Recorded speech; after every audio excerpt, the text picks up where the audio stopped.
kasih Tuhan. Kami siap untuk mendengarkan firman-Mu Tuhan. Urapi hamba-Mu Tuhan lebih dan lebih lagi. Berikan kata-kata yang mudah untuk dipahami Tuhan. Biarlah Roh-Mu berkuasa atas hamba-Mu ini Tuhan. Tuhan ampuni setiap jemaat yang hadir Tuhan, baik yang ada di tempat ini maupun yang mendengarkan siaran ulang Tuhan. Ampuni kami terlebih dahulu Tuhan. Dan biarlah Roh-Mu berkuasa atas setiap kami. Beri kami roh hikmat dan pengertian untuk kami mampu mencerna apa yang akan diajarkan pada sore hari ini Tuhan. Terima kasih Tuhan. Terima kasih Roh Kudus. Biar datang ke Rasyikaralapa yang siap untuk mendengarkan firman Tuhan. Mari semua katakan amin. Shalom semua saudara-saudara di tempat ini. Shalom yang lihat siaran ulang. Shalom buat 5.000 jiwa di tempat ini. Amin. Haleluya. Yes. Oke. Pada malam hari ini kita mau belajar tentang keserakahan. Ya. Kita mau belajar tentang untuk kita selalu mewaspadai keserakahan. Serakah adalah salah satu benih iblis. Ya. Serakah itu adalah benih iblis, itu seperti benih. Dia akan bertumbuh, dia akan berbuah dan matang. Ya, be careful ya. Benih iblis itu adalah benar-benar benih dan dia hidup. Dia akan bertumbuh seperti tanaman. Dia akan bertumbuh lalu berbuah dan pada akhirnya dia akan matang. Ya, akibatnya apa? Waktu benih iblis itu matang, ya, seperti orang yang menuai dosa, malapetaka dan kematian. Itu kalau benih itu bertumbuh, ya, berbuah lalu matang. Ya, matang itu kan dimakan. Kalau buah yang matang itu kan kita mesti makan buah itu. Nah sama benih iblis kalau matang itu akan dimakan oleh siapa? Oleh pelaku itu, ya, yang ada orang yang ada benih iblis, ya, itu akan dimakan. Akibatnya apa? Kalau buah yang enak dimakan itu enak, ya kan, kita puas, kita kenyang. Tapi kalau makan buah iblis, ya, bukan buah Roh Kudus loh, buah iblis, akibatnya apa? Maut, ya. Akibatnya menuai dosa, malapetaka dan kematian jasmani maupun rohani. Nanti kita akan belajar siapa tokoh-tokoh di Alkitab yang menuai kematian jasmani dan kematian rohani, ya. Benih iblis, keserakahan ini kalau ditimbang itu beratnya sama dengan dosa penyembahan berhala. Mari kita buka Efesus 5 ayat 5. Kita baca ya. Kita buka Efesus 5 ayat 5. Karena ingatlah ini baik-baik. Tidak ada orang sundal, orang cemar, atau orang serakah, artinya penyembahan berhala, yang mendapat bagian di dalam kerajaan Kristus dan Allah. Ya, tidak ada orang yang serakah yang dapat mendapat bagian di kerajaan Allah. Ya, kita buka lagi di dalam Roma 1 ayat 28. Yuk, buka yuk. Roma 1 ayat 28.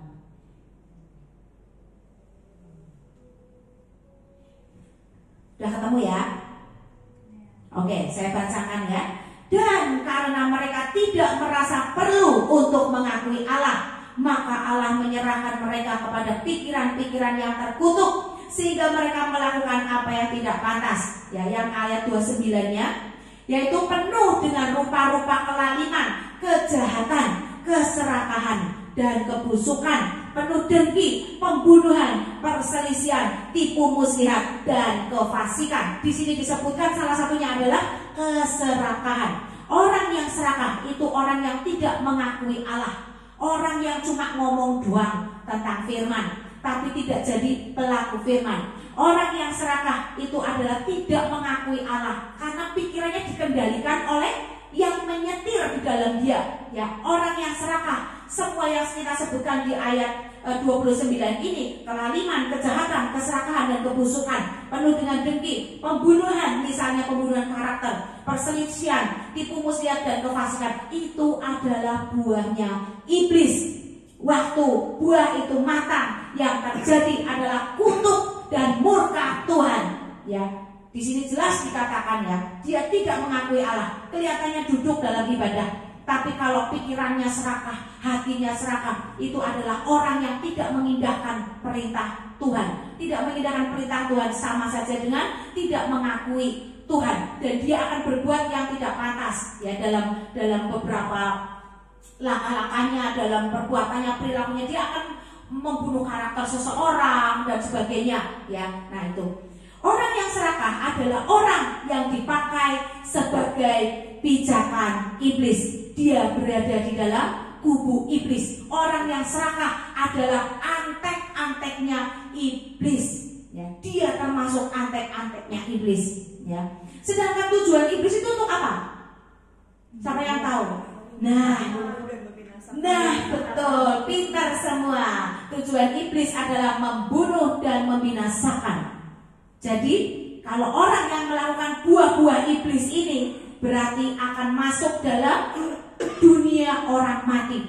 Pasti masuk dalam dunia orang mati, karena endingnya dibinasakan tanpa bekas. Nah, ini membunuh dan membinasakan adalah tujuan iblis ya. Kita buka Lukas 11 ayat 26. Kita banyak belajar firman Tuhan ya hari ini ya. Agak lama dikit tidak apa-apa ya. Yang penting kita itu tahu bahwa bahayanya keserakahan itu mengerikan. Itu adalah salah satu buah rohnya iblis. Lukas 11 ayat 26. Orang yang dikuasai iblis, yang ada benih iblis, itu pasti di hatinya ada roh jahat yang berdiam ya. Di sini dikatakan, lalu ia keluar dan mengajak 7 roh lain yang lebih jahat daripadanya, dan mereka masuk dan berdiam di situ. Maka akhirnya keadaan orang itu lebih buruk dari keadaan semula ya. Orang yang serakah itu hatinya pasti ada roh yang berdiam, karena keserakahan, kebencian, iri dan dengki, seperti yang tadi di dalam Roma 29, itu adalah pintu masuk 7 roh jahat. Itu adalah pintu masuk 7 roh jahat. Itulah kenapa kalau ada orang pelepasan, camp pemulihan, pelepasan, itu kadang orang itu tidak cukup sekali dilepasin. Waktu dia sekali dilepasin, dia manifest, tapi masih ada lagi. Dilepasin lagi, karakternya masih belum berubah. Ternyata masih ada lagi, ternyata masih ada lagi. Seperti lapisan-lapisan bawang, dia berlayer-layer, saking banyaknya, bertumpuk-tumpuk. 7 roh jahat, bayangin, 7 roh jahat. Kayak apa keadaan orang itu ya, ngerikan. Maka keadaannya lama-kelamaan, jelas ditulis di sini. Keadaan orang itu pada akhirnya lebih buruk daripada keadaannya semula. Jadi kalau kita lihat ada orang yang keadaannya terus memburuk, nggak tambah baik, be careful. Ada roh yang berdiam. Di sini jelas dikatakan pada akhirnya keadaan orang itu lebih buruk, terus memburuk, turun, downgrade. Ya, bukannya upgrade, bukannya diberkati makin diberkati, entah itu sedikit demi sedikit, tapi rohaninya turun, ekonominya turun, terus keadaan tubuhnya sakit penyakit terus tambah turun. Ini be careful. Berarti ada 7 roh jahat yang sedang berdiam ya. Mengerikan, sangat mengerikan ya. Jadi kita harus tahu bagaimana cara untuk menekan hawa nafsu kita dari keserakahan. Kita harus mengerti ini. Ada banyak orang yang jatuh dalam keserakahan, biasanya dalam apa? Harta, tahta, dan wanita. Ya, nah ya, jadi kita harus belajar tentang ini. Kita harus mengerti keserakahan itu biasanya satu harta, yang kedua tahta, yang ketiga wanita. Nah, kita harus ngerti bagaimana untuk menekan jiwa kita supaya kita itu nggak serakah. Satu, ya, hidup kita harus ada keseimbangan kan. Hidup kita tuh harus ada keseimbangan antara bekerja dan berdoa, ya, antara dunia dan yang rohani. Ya, itu harus ada keseimbangan. Jangan kita berlaku nggak adil. Lebih banyak dunianya tapi nggak pernah connect dengan Tuhan. Connect dengan Tuhan dalam 24 jam cuma 1 jam doang. Ya, ini nggak seimbang. Ini kurang. Ya, maka yang akan mempengaruhi adalah yang lebih besar prosentasenya, yaitu apa? Keduniawian. Waktu kita bergaul dengan orang yang serakah, maka 90% jiwa kita dipenuhi dengan hawa nafsu dan keserakahan. Karena cuma 1 jam connect dengan Tuhannya, ya. Maka kita harus membiasakan. Yuk kita buka Lukas 21 ayat 34. Lukas 21 ayat 34. Di sini perikopnya nasihat supaya berjaga-jaga. Ya, jadi bagaimana untuk meredam, menekan, melatih jiwa kita untuk lepas dari keserakahan. 1, jaga hati. Ya, di sini dituliskan, jagalah dirimu supaya hatimu jangan syarat oleh pesta pora dan kemabukan serta kepentingan-kepentingan duniawi, dan supaya hari Tuhan jangan dengan tiba-tiba jatuh ke atas dirimu seperti suatu jerat. Ya, hati-hati, jangan sampai kita belum bertobat, jiwa kita masih dipenuhi hawa nafsu, keserakahan, tiba-tiba mati, tiba-tiba dijemput sama maut. Ya, kalau yang jemput Tuhan Yesus masih mending, dijemputnya maut, karena keserakahan adalah buahnya iblis. Jadi kita yang orang yang serakah itu adalah pohonnya iblis. Yang memetik siapa? Ya maut. Nah ini, be careful. Kita harus jelas kita ada di pihak mana. Kita ada di pihak Tuhan, pohon kehidupan, atau pohonnya iblis. Kita makan buah kehidupan, buah Roh Kudus, atau makan buahnya iblis. Ya, be careful. Kita harus berjaga-jaga. Jaga hatimu, jangan syarat oleh pesta pora dan kemabukan serta kepentingan-kepentingan duniawi. Ya. Yang kedua, pilih siapa yang bergaul denganmu. Ya, itu cara yang kedua. Yang pertama tadi jaga hatimu, yang kedua pilih siapa yang bergaul denganmu. Karena 90%, 80% penelitian membuktikan bahwa orang yang bergaul dengan siapa dia bergaul, begitulah dia. Ya, be careful. Kita buka 1 Korintus 15 ayat 33. Ya. 1 Korintus 15 ayat 33. Janganlah kamu sesat. Pergaulan yang buruk merusakkan kebiasaan yang baik. Ya, be careful ya. Jadi ini hati-hati, jaga pergaulanmu. Alkitab sudah memperingatkan dengan jelas, jangan sesat.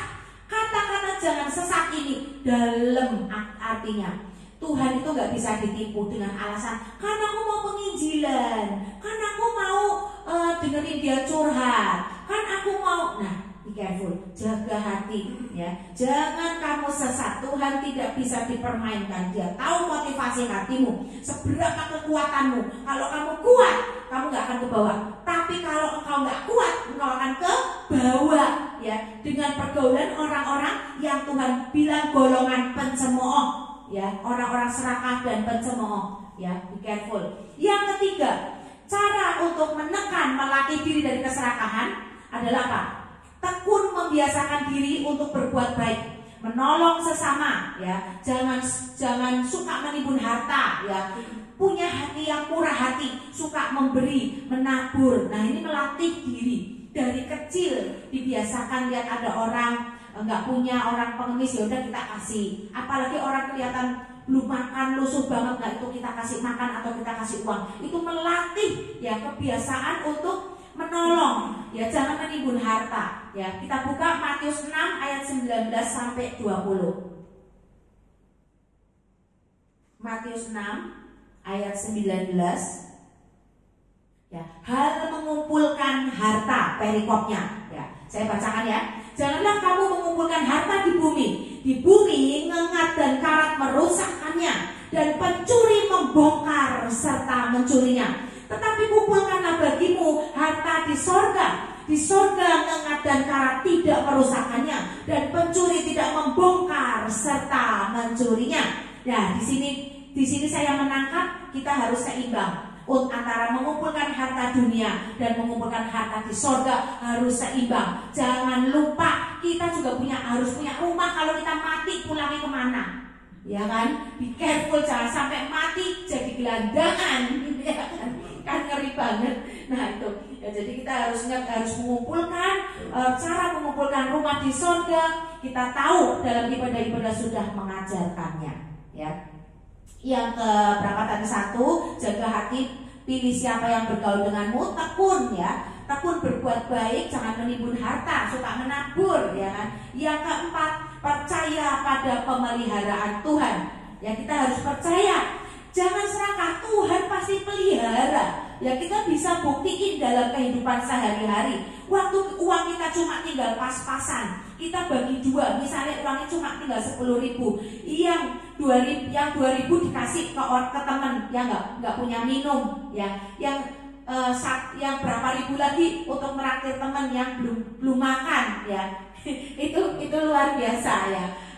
Anak saya Richard itu dulu pernah, ini sedikit kesaksian, anak saya Richard itu dulu ibu-ibu kantin itu pernah bilang ke saya. Jadi waktu saya jemput dia, ibu kantin bilang, "Bu, sehari emang Richard dikasih sangu berapa?" Lah kenapa Bu? Itu loh, dia itu suka beliin minum temennya. Kalau olahraga temennya nggak minum, dia beliin minum aqua gelas itu. "Kamu nggak minum, nggak bawa minum, ya udah kamu ambil aja, aku yang bayar." Hal kecil, aqua gelas itu 500 rupiah. Waktu dia TK, ibunya kantin itu namanya Bu siapa saya lupa, itu ngomong ke saya, "Anakku suka traktir temennya yang pada gembrobios keringetan tuh, dibeliin minum loh sama dia loh." Emang sangunya berapa sih Bu tiap hari? Ini kebiasaan kecil, 500, tapi betapa berharganya buat orang yang lagi gembrobios, habis olahraga haus, minumnya udah habis, dikasih minum segelas dingin, enak epol ya. Betapa menyejukkan. Uang 500 rupiah, 1.000 rupiah aqua gelas, orang itu enak banget, puas ya kan. Makanya teman saya ini temennya banyak, anak saya ini temennya banyak, karena dari kecil dia suka bayarin temennya gitu-gitu. Luar biasa ya, hal kecil loh. Oke, kita baca ya. Tadi sampai mana ya? Jadi, percaya akan pemeliharaan Tuhan. Tadi mana sih? Ya, jadi tadi Matius 6, jangan suka menimbun harta. Nah ini percaya akan pemeliharaan Tuhan ini di Mazmur 37 ayat 25. Tadi yang itu udah ya, sekarang Mazmur 37 ayat 25. Dahulu aku muda, ya. Mazmur 37 ayat 25. Saya bacain ya. Dahulu aku muda, sekarang telah menjadi tua, ya. Tetapi tidak pernah kulihat orang benar ditinggalkan atau anak cucunya meminta-minta roti, ya. Jadi kita harus percaya pemeliharaan Tuhan. Pegang janji ini. Kalau kita kekurangan duit lagi ngepas, angkat aja Tuhan. Kok dompetku udah ngepas ya Tuhan, berkati aku Tuhan dengan caramu yang ajaib. Ya, aku angkat Tuhan. Aku kan berkata Tuhan, ya anak cucu orang benar tidak pernah meminta-minta roti.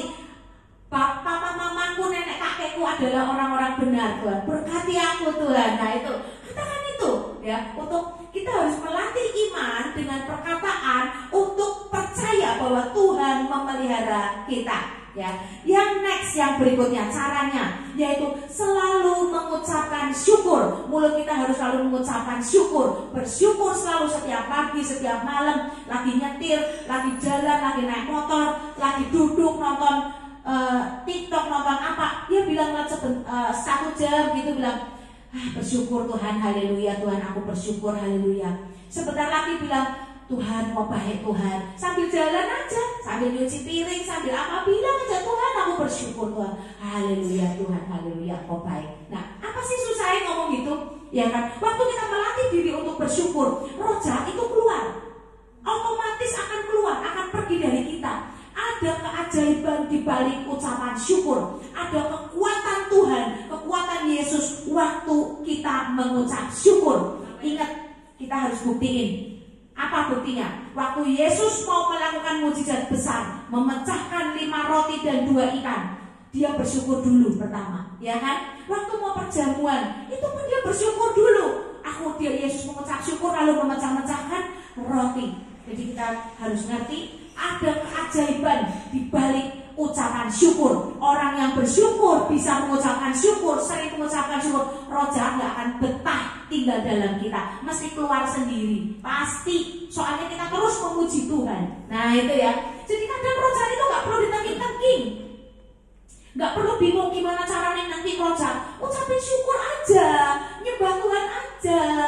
Ya, angkat firman-firman Tuhan. Haleluya Tuhan, Engkau sudah menetapkan langkah-langkah orang yang hidupnya berkenan kepadamu. Langkahmu sudah ditetapkan oleh Tuhan. Berarti aku calon sukses. Amin. Aku bersyukur Tuhan. Nah udah, ngomongin gitu. Latih mulut kita untuk mengucapkan kata-kata firman. Gak perlu tengking-tengking, iblis keluar sendiri, minggir sendiri. Soalnya kita udah tahu hukumnya Tuhan. Apa yang sudah Tuhan tetapkan kepada kita, kita udah ngerti. Iblis minggir. Halah wong iki wis pinter. Wis lah aku minggir cari orang yang lain. Nah tuh gak perlu tengking-tengking kadang. Cuma aku bersyukur, ucapkan firman. Itu dia udah minggir sendiri kok. Ya kan? Ada keajaiban. Nah, ayo Bu Ermi praktek iman, Pak Dedi juga ya. Oke, next ya. Perintahkan jiwa kita untuk bersyukur, ya kan? Iya. Ya, jadi kita harus apa? Perintahkan jiwa kita untuk selalu bersyukur. Kita buka Mazmur 43 ayat 5. Kita buka Mazmur 43 ayat 5. Saya tuh kalau lagi kadang hati saya lagi kesesakan, saya ingat sesuatu, hati saya sesak. Kalau pagi saya selalu bangun, lalu saya buka kitab Mazmur. Saya Mazmur 43 ayat 5. Ya. Jadi saya kadang waktu saya merasa kesesakan, setiap pagi itu saya baca Mazmur berapa pasal gitu, sak senengnya aku. Saya buka-buka yang judulnya kelihatannya cocok buat aku baca, aku perkatakan. Nah nanti tiba-tiba aku bisa nangis sendiri. Habis itu saya baca Amsal. Kalau saya sudah selesai baca Amsal, saya sudah saat teduh, Alkitab saya cium. Tuhan, aku mencintaimu, aku mau mengasihimu Tuhan. Nah, waktu saya dalam kesesakan, saya ingat kata-kata Daud yang memerintahkan jiwanya untuk apa? Bersyukur. Nah, kita perintahkan jiwa kita. Waktu jiwa kita kesesakan itu, jangan dibiarin, jangan malah berlarut-larut seperti luka yang ditetesin cuka, seperti luka yang ditetesin jeruk nipis, perih kalau dibiarin. Kita harus perangi itu, rasa sesak. Karena kita harus praktek iman, kita percaya bahwa Tuhan akan memelihara kita. Seperti yang tadi di atas ya, percaya akan pemeliharaan Tuhan. Saya bacakan ya, Mazmur 43 ayat 5. Mengapa engkau tertekan hai jiwaku, dan mengapa engkau gelisah di dalam diriku? Ya, kalau kita gelisah, perkatakan ayat ini, catat. Mazmur 43 ayat 5. Ini perintah untuk kelepasan terjadi di jiwa kita. Jiwa bicara apa? Pikiran, perasaan, dan kehendak. Ini perintah untuk pelepasan di jiwa kita. Banyak orang yang membaca sambil lalu, gak menyadari bahwa ini kata-kata ini ada power Tuhan. Waktu kita percaya, kita dengan yakin percaya ya. Mengapa kau tertekan hai jiwaku, dan mengapa kau gelisah di dalam diriku? Berharaplah kepada Allah, sebab aku bersyukur lagi kepadanya, penolongku dan Allahku. Perintahkan jiwa kita ya, jangan diam, ingat ya, perintahkan jiwa kita. Hai jiwaku, pujilah Tuhan. Hai jiwaku, bersyukurlah bagi Tuhan. Naikkan pujian bagi Tuhan. Perintahkan itu ya, nanti jiwa kita akan tiba-tiba tenang. Shalom itu turun langsung. Tuhan, aku minta shalom Tuhan. Dah doanya gitu toh. Gak usah bingung cari pendeta konseling, pengen curhat sana curhat sini. Gak perlu. Perintahkan jiwa kita untuk terjadi kelepasan sendiri. Nah ya, kita harus belajar mengendalikan diri sendiri. Peperangan bicara di tubuh, jiwa, dan roh. Ya, tubuh kita sudah ada pagar, nggak boleh kaki, nggak boleh kesana kesini, mata nggak boleh lihat ini lihat itu, telinga nggak boleh dengar ini dan itu, gosip nggak boleh. Jiwa gimana caranya? Lepasin sendiri, seperti di Mazmur 43 ayat 5. Perintahkan jiwaku, hai jiwaku, pujilah Tuhan. Jangan fokus sama masalah, puji Tuhan, maka Tuhan yang akan menyelesaikan masalahku. Amin. Nah, katakan itu ya. Kita harus kendalikan, kita harus setir jiwa kita, nggak boleh melenceng sakar dewe. harus ikuti apa perintah Tuhan, jalan di relnya Tuhan, yaitu apa? Perintah Tuhan. Next, caranya yaitu berdoa dan berpuasa untuk menekan rasa serakah kita. Nah, kita buka Markus 9 ayat 29. Markus 9 ayat 29. Jawabnya, ya, Markus 9 ayat 29. Berdoa dan berpuasa ini untuk menekan rasa serakah, menekan roh jahat yang mau menguasai kita. Kalau kita merasa nih ya, kok aku jadi serakah sih ya, kok aku jadi rakus banget ya. Nah, ini tanda signal tubuh untuk kita berdoa sambil berpuasa. Sebab ada jenis-jenis yang tidak bisa dilepaskan kalau nggak puasa. Ya, jelas tertulis di Markus 9 ayat 29. Jawabnya kepada mereka, jenis ini tidak dapat diusir kecuali dengan berdoa. Ya, berdoa dan berpuasa. Yang ada berpuasanya itu mana ya ayatnya ya? Kok aku salah nulis ya dia?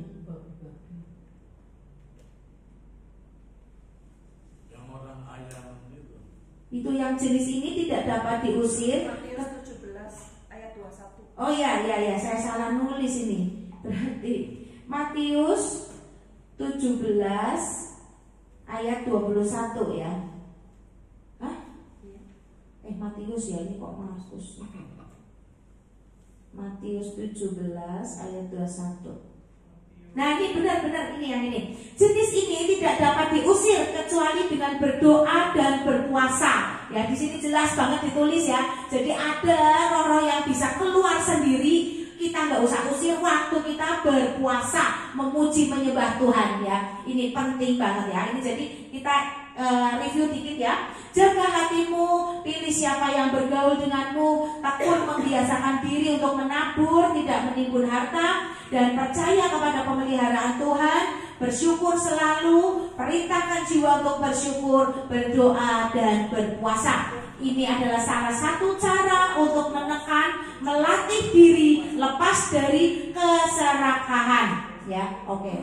Sekarang kita akan belajar siapa sih tokoh-tokoh di Alkitab yang hancur karena keserakahannya. Ya. Salah satunya ada cerita tentang Adonia. Ada yang pernah dengar nggak cerita Adonia? Anaknya Daud, anaknya Raja Daud, dari istrinya yang namanya Hagit kalau nggak salah. Nah, ini juga pernah ya. Nah, itu Adonia ini adalah sudah hidup di dalam kerajaannya Daud. Dia hidupnya udah terjamin. Hidup dalam kerajaan apa? Nggak bisa makan? Bisa kan? Pakaian ada, harta ada, semua ada, pelayan-pelayannya. Tapi dia, karena dia dipakai oleh iblis, dia hatinya terkusik. Adonia ini adalah salah satu orang yang jadi pijakan iblis, ya, Adonia, ya. Dia sudah hidup makmur di kerajaan Daud, tapi dia diam-diam menyusun persekongkolan, merekayasa untuk jadi raja menggantikan Daud bersama dengan Yoab dan Abiatar.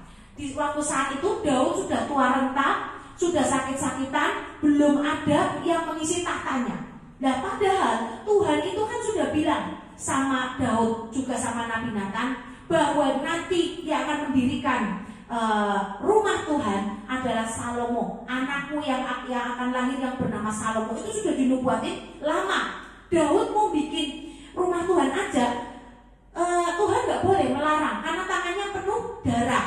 Nah, Tuhan menyuruh Salomo lah yang akan memegang kerajaanmu. Ini udah jelas, sudah turun-temurun itu. Nah, tapi kenapa kok Adonia itu bisa-bisanya berani merekayasa? Enggak dilantik Daud loh, enggak disuruh Daud. Dia merekayasa, bikin memperlengkapi dirinya sendiri, bikin manggil orang-orang, bikin pesta pelantikan dirinya sendiri. Suruh Yoab dan Abiatar yang mengawal dia, merekayasa segala sesuatunya. Tapi waktu orang yang serakah bekerja, mau mencelakakan, merekayasa orang yang diurapi Tuhan, yang ada dalam ketetapan, garis ketetapannya Tuhan, Tuhan gak akan tinggal diam. Dia membela loh. Ingat cerita ini, Tuhan juga membela. Waktu Adonia merekayasa untuk merebut tahta, keserakahan akan tahta, Tuhan membela. Tuhan bicara kepada Nabi Nathan. Nathan dengar ada pesta pora di sana, sangkakala ditiup. Tapi apa? Tuhan membela. Langsung dia bicara kepada Nabi Nathan. Nabi Nathan ngomong kepada Batseba. Ingat, ketetapan Tuhan itu bilang bahwa Salomo lah yang menjadi raja, bukan Adonia.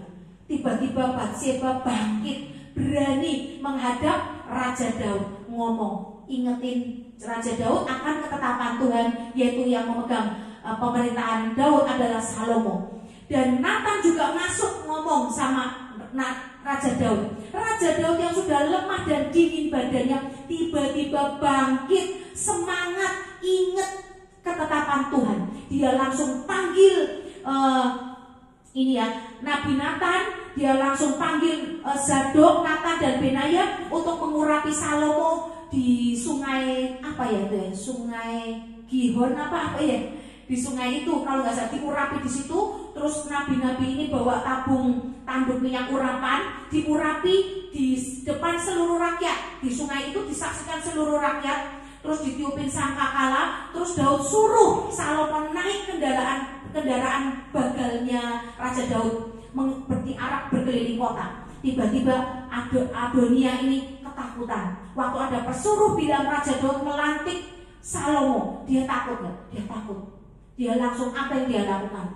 Ya, ini anak-anak nabi-nabi ya, anak nabi-nabi. Dia kalau ketakutan tuh zaman dulu, dia lari ke kemah pertemuan, memegang tanduk di mesbah pertemuan. Itu ada mesbah di dalam kemah pertemuan, dia pegang tanduk. Itu tanda apa? Dia lari ke situ. Orang yang lari ke situ biasanya nggak dibunuh, karena dia tahu aku bakal mati, karena aku sudah melatih diri sendiri. Ternyata apapun Raja Daud ternyata menobatkan Salomo dengan sah, ya kan? Dia takut untuk dibunuh pasti itu. Dia langsung lari masuk ke kemah pertemuan, memeluk tanduk yang ada di mesbah. Tanduk itu melambangkan belas kasihan Tuhan. Jadi melambangkan orang yang megang tanduk itu biasanya dosanya diampuni, karena dia benar-benar Tuhan tolong, Tuhan ampuni aku. Dia takut. Ketakutan ada atas Adonia. Nah, Salomo waktu itu mengampuni. Tapi namanya orang yang dikuasai keserakahan akan tahta, siapa sih yang nyetir? Iblis. Sudah diampuni loh nyawanya loh. Merekayasa lagi yang kedua, yaitu pengen ambil Abisa, gadis Sunem yang merawat Raja Daud waktu di akhir-akhir hidupnya. Ya kan? Dia minta itu kepada Batseba, ibu tolong aku minta Abisa, aku mau memperistri Abisa. Nah, orang yang gak berhikmat itu gak ngerti. Orang yang gak berhikmat ya, seperti Batseba itu kurang berhikmat. Raja Salomo itu adalah raja yang dipenuhi hikmat Tuhan. Batseba mengabulkan dan dia berani menghadap Raja Salomo, bilang minta Abisa untuk diperistri oleh Adonia. Nah, Raja Salomo yang dipenuhi hikmat, yang tahu hukum aturan kerajaan, dia ngerti bahwa waktu dia minta istri gundik dari ayahnya, berarti itu adalah secara halus klaim tahtanya. Nah, akhirnya apa? Adonia dibunuh. Dia suruh siapa ya? Benaya ya kalau nggak salah ya. Suruh Benaya datang ke Adonia, dipenggal lagi ya, karena dia sudah 2 kali merekayasa kejahatan. Nah ini Tuhan membela. Tuhan gak pernah ingkar janji. Orang yang serakah berhadapan dengan Tuhan, Tuhan sudah membela lewat nabi-nabinya. Seberapa dia membuat rekayasa untuk mencelakai Salomo, menyingkirkan Salomo, waktu Tuhan sudah menetapkan dia, berarti musuh Salomo adalah musuhnya Tuhan. Jadi be careful dengan keserakahan. Keserakahan yang nyetir iblis. Tapi untuk melawan orang yang diurapi Tuhan, itu adalah musuhnya Tuhan sendiri. Akhirnya berujung apa? Kematian. Adonia dipenggal sama Benaya. Nah ini keserakahan yang berakhir kematian jasmani dan juga rohani. Apa buktinya? Waktu dia melihat pasukan rakyat dipimpin oleh Salomo dalam waktu tenggang waktu antara dia sudah diampuni dosanya dan berbuat kesalahan yang kedua, ada tenggang waktu. Di sini dia gelisah. Iblis berkuasa. Kenapa? Buktinya apa? Dia melakukan rekayasa yang kedua. Ini berarti secara proses waktu dari pemberontakan satu mau merekayasa ke pemberontakan dua, dia dikuasai iblis. Orang yang dikuasai iblis ada damai sejahtera? Gak ada. Habis. Oke. Orang yang dikuasai iblis itu tidak akan ada damai sejahtera. Jadi kita percaya bahwa iblis, waktu iblis berkuasa, be careful, ujung-ujungnya kematian jasmani dan rohani. Yang kedua siapa tokoh-tokoh? Ya, ini ada nih, Bileam. Kita tahu cerita Bileam. Bileam itu dibunuh oleh pedang Israel. Ya, karena apa? Bileam itu didatangi sama Balak, suruh mengutuki bangsa Israel. Karena Balak itu takut bangsa Israel begitu banyak. Nah, ngalah ini gimana? Dia tahu caranya, dia merekayasa untuk ada seorang nabi yang mengutuki. Karena firman Tuhan bilang apa? Orang yang diberkati oleh nabi, dia akan diberkati. Waktu nabi memberkati, orang itu akan diberkati. Tapi waktu nabi mengutuki, orang itu akan dikutuki dan akan terjadi sial, kematian, kehancuran. Makanya Bileam ini tahu, wah, dia didatangi Balak dengan upeti emas yang segitu banyaknya, dia silau akan harta ini. Jadi dia, tadi kita bicara apa? Keserakahan harta, tahta, dan wanita. Tadi tahta sudah, ya kan? Sekarang kita bicara keserakahan harta. Bileam silau dengan upeti yang diberikan raja. Jadi Bileam tapi takut sama Tuhan. Waktu dia berdoa, Tuhan tegur, nggak boleh ngutukin bangsa Israel. Bileam cari cara, gimana caranya untuk bisa Tuhan gak marah, tapi dia dapat uang itu. Orang yang serakah dikuasai iblis, matanya silau, lihat upeti yang Tuhan, yang Raja Balak berikan kepada dia. Dia gak berani terima karena dia takut sama Tuhan. Tapi dia bisa merekayasa. Pekerjaan iblis salah satunya merekayasa yang jahat. Nah, Bileam merekayasa ngasih tahu si siapa? Balak untuk membuat bangsa Israel menyembah berhala. Waktu bangsa Israel menyembah berhala, Balak ini merekayasa supaya ada patung-patung ditegakkan, bangsa Israel jadi menyembah berhala, baru dia bisa ngutukin. Karepnya Bileam itu seperti itu. Baru dia bisa ngutukin. Waktu dia ngutukin, dia dapat upeti enggak? Dapat. Ini rekayasa jahatnya Bileam, orang yang haus serakah akan harta. Ngeri ya, saya belajar di Alkitab itu, saya ngeri loh. Ternyata ngeri banget ya cara kerja iblis. Bisa loh mikir merekayasa. Ini seorang nabi yang diurapi Tuhan. Makanya Tuhan marah dengan Bileam. Bileam mati oleh pedang orang Israel sendiri, bangsa Israel sendiri. Nah, akhirnya apa? Endingnya waktu serakah itu mati, sama aja.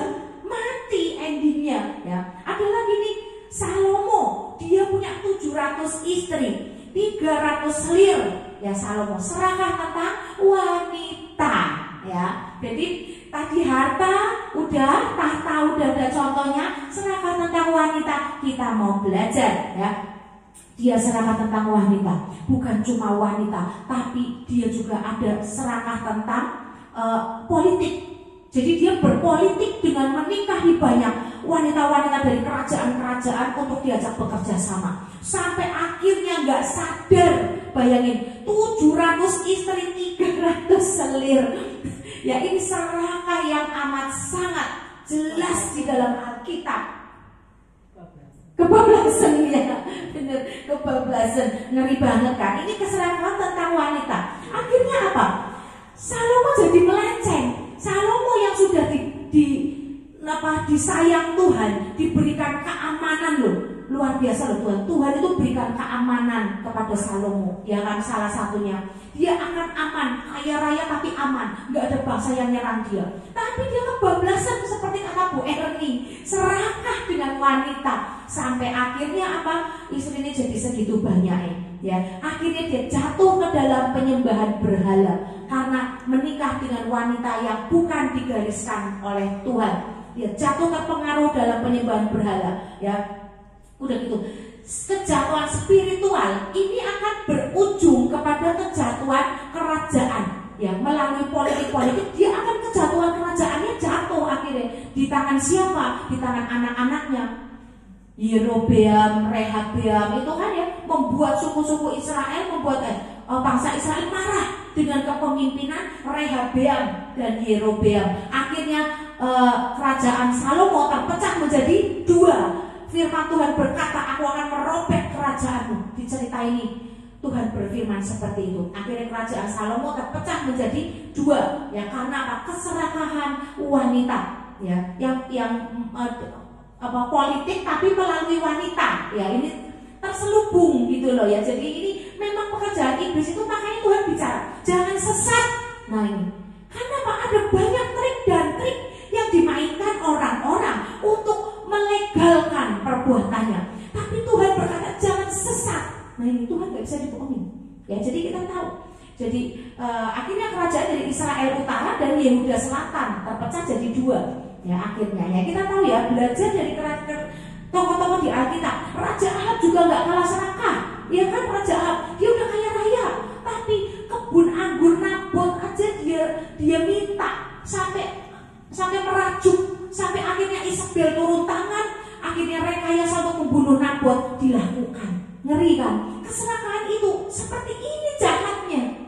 Raja Ahab melakukan, Gehazi juga. Gehazi, ya kan, dia sudah bilang gak usah, kamu pergi aja. Gehazi silau, dia kejar mengatasnamakan Elia, ya kan. Nah terus Raja Saul juga sama, ya, disuruh numpas bangsa Amalek, jangan disisain apapun, tapi dia serakah, dia ambil domba-domba yang gemuk, barang yang bagus-bagus diambil. Padahal Tuhan gak mau yang najis. Bangsa Amalek musuhnya Tuhan. Saul dipakai cuma suruh numpas aja enggak taat, karena keserakahan dia bawa pulang itu. Akhirnya apa? Tuhan marah sama Saul, ya. Nah itu keserakahan itu musuh sama Tuhan, ya. Be careful, karena keserakahan dalamnya iblis, sedangkan Tuhan nggak suka yang seperti itu. Jadi iblis musuhnya Tuhan. Orang yang serakah adalah pijakan iblis, ya. Jadi kita mau belajar dari sini apa sih yang kita mau petik dari pelajaran kisah ini? Barang siapa meninggikan diri akan direndahkan Tuhan. Serakah, pengen ini, pengen itu, pengen ditepuk tangani, ya kan? Pengen disanjung-sanjung, meninggikan diri, maka dia akan direndahkan Tuhan. Kita buka Matius 23 ayat 12. Ya, Matius 23 ayat 12. Saya bacain ya, udah ketemu ya. Dan barang siapa meninggikan diri, ia akan direndahkan. Dan barang siapa merendahkan diri, ia akan ditinggikan. Jelas tertulis di sini. Jadi janganlah ingin disorot, to be number one, bla bla bla bla, yang disanjung-sanjung, ditepuk tanganin manusia. Inginilah ditepuk tangani Tuhan. Inginlah dipuji Tuhan. Ya, ingin itu jadi selamat, ya. Pelajaran yang kedua, kekuasaan tanpa ketaatan adalah kosong, akhirnya akan terjadi keruntuhan. Kekuasaan tanpa ketaatan itu artinya sombong, kesombongan yang berkuasa, ya. Roh kesombongan yang berkuasa yang akan seperti bom waktu yang akan menunggu kapan diruntuhin sama Tuhan. Karena firman sudah jelas, siapa yang akan meninggikan diri dia akan direndahkan, siapa yang merendahkan akan ditinggikan. Tinggal nunggu bom waktu kapan jatuhnya. Wes, itu aja. Yang ketiga, Tuhan tidak memandang garis keturunan. Walaupun anak raja, anak konglomerat, anak siapapun, waktu engkau sombong kau akan direndahkan oleh Tuhan. Ya, Tuhan tidak memandang garis keturunan, tapi memperhitungkan apa? Ketaatan dan penundukan diri pada ketetapan Tuhan, kehendak Tuhan, apa yang Tuhan mau. Ya. Pelajaran keempat yang bisa diambil dari kisah ini, semua yang kita miliki akan aman dan awet waktu ada campur tangan Tuhan dan sesuai dengan kehendak Allah. Ini pelajaran yang bisa kita dapat, ya. Mari kita naikkan satu pujian. Silakan naikkan satu pujian tadi lah.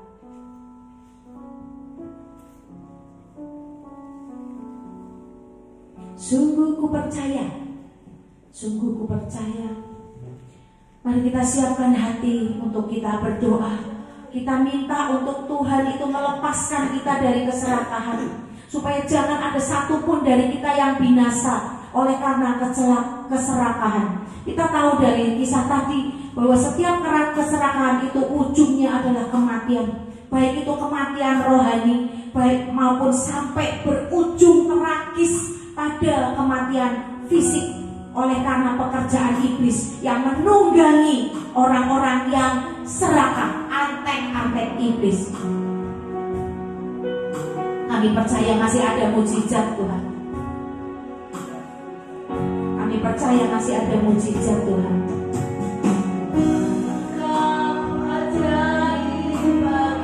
Yes Tuhan, Kau ajaib Tuhan. Tidak ada yang tidak mungkin bagimu. Demikian juga Kau akan melepaskan hati kami dari segala keserakahan Tuhan. Yes, Kristus.